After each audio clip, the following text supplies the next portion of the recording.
তো বন্ধুরা দেখো, আমাদের আজকে রান্না হয়েছে লাউ আর লাউ দিয়ে মুগ ডাল, আর হচ্ছে আলু দিয়ে মাছ ঝোল, আর লাউ শাকের ডাঁটা।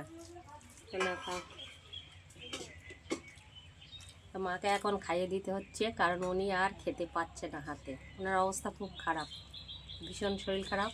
আমি এখন কাজে যেতেও পারছি না, বাড়ি বসে আছি।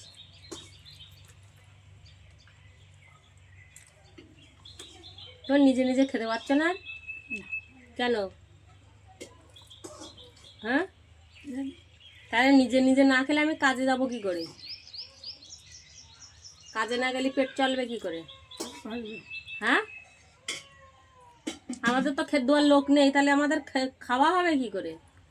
ঘর বাড়িও থাকছে না, সব বিক্রি বেচা কেনা হয়ে যাচ্ছে, রাস্তায় বসে থাকতে হবে। এবার রাস্তা তো নেই, রাস্তায় তো বসে থাকলে হবে? সব বেচা কেনা হয়ে যাচ্ছে, আর আমরা এবার কোথায় যাব? সব বেঈমান, বেঈমানের দুনিয়া সব।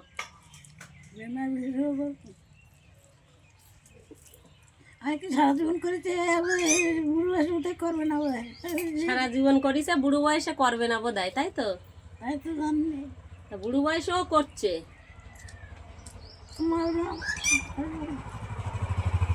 ভাবছে সারা জীবন অত্যাচার করেছে, বুড়ো বয়সে আর করবে না, তা বুড়ো বয়সে এখন মানে ভিটে ছাড়া হয়ে যাচ্ছে, তাই তো?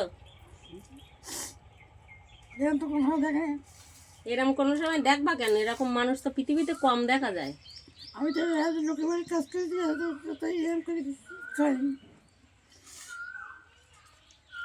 প্যান্টটা তুলবো তো তারপর খুদ ঘোটা খেয়েছে, তা খুদ ঘোটা খেয়ে যদি জমিটা লিখে নিতে দাও, কাজে দিত। আমার বাবা করে না, 5,000 খুদ ঘোটা খেয়ে স্বামীর ঘর করেছে, সে স্বামী এখন লাথি মারছে, তাই তো? কেদি কি করবা? কেদি কোনো লাভ আছে? ওরকম পুরুষ পৃথিবীতে একটা দুটো দেখা যায়। আমার চোখেও তো দেখিনি আমি জীবনে, এত জায়গায় কাজ করতে যাইতে এরকম মানুষ দেখিনি।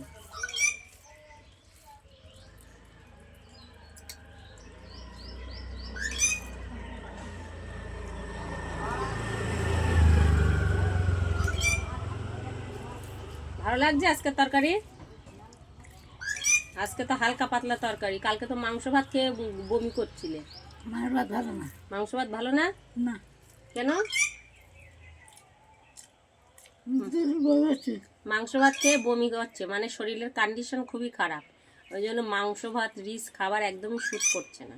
তাই আজকে লাউর তরকারি করেছি।